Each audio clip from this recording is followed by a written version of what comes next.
திருச்சிற்றம்பலம். காசிலிருந்து உங்கள் ஜெயபிரியா பேசுகிறேன்.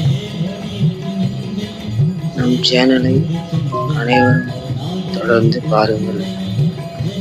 காசிலிருந்து தினந்தோறும் ஒவ்வொரு சிவ ஆலயங்களின் வரலாற்றை போட்டுக்கொண்டே இருக்கிறோம்.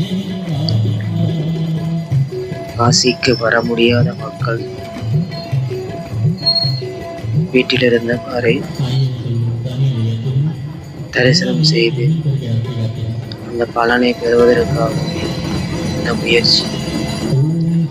இன்று நாம் பார்த்து கொண்டிருப்பது தஸ்வமேத காட்டில் கங்கா ஆர்த்தி. இதை மக்கள் ஸ்கிப் பண்ணாமல் தொடர்ந்து பாருங்கள்.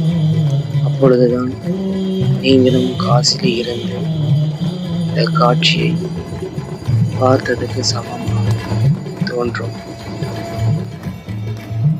நம்ம சேனலை தொடர்ந்து லைக், சப்ஸ்கிரைப் பண்ணுங்கள். என்றும் உங்கள் ஆதரவு. ஹர ஹர மகாதேவ.